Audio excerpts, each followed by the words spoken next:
Hello and welcome to the midday news. Let's begin in the nation's capital, where the Independent National Electoral Commission has asked political parties to ensure their supporters refrain from acts of violence during Saturday's governorship and state assembly elections.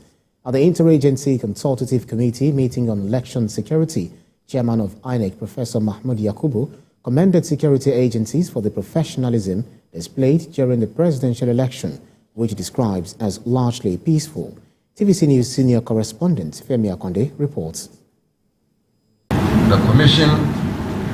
The Independent National Electoral Commission still has some unfinished business. The rescheduled governorship and state houses of assembly election is a bigger assignment when compared to the presidential election, and it will be conducted in more than 1,000 constituencies across the country. This meeting with the Interagency Consultative Committee on Election Security is to review preparations for the Saturday, March 18 election. As candidates and political parties head to court to settle the disagreements over the process and outcome of the presidential and National Assembly elections, INEC looks forward to an improved conduct in the governorship and state houses of assembly election. The governorship and state assembly elections this weekend involves more constituencies than the national elections held about 3 weeks ago.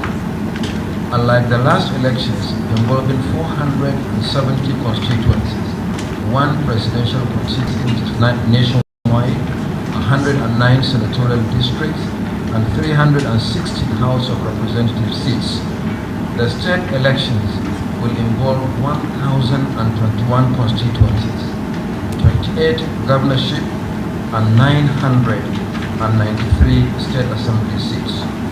There will also be more candidates involved and more collation centers to protect. These are also local elections involving keen contests. It is therefore important for parties and candidates to speak to their agents and supporters to see the elections as a contest and not war. The stakes are higher this time around. There are more candidates on the ballots, and the mistakes of the past must also be avoided. Security agencies will have to work extra hard, especially with the deployment of more personnel and equipment. Political parties and candidates have been asked to maintain decorum in the political space. I want to also urge the same individuals, especially at the state level, to demonstrate the same level of maturity, the same level of discipline by calling their supporters to conduct themselves in a manner that is congruent with the expectations of the larger Nigerian society. INEC will conduct governorship elections in 28 states of the Federation. The Electoral Commission wants a greater cooperation from critical stakeholders, especially security agencies, political parties, and their candidates. Femi Akonde, TVC News, Abuja. At least 12.9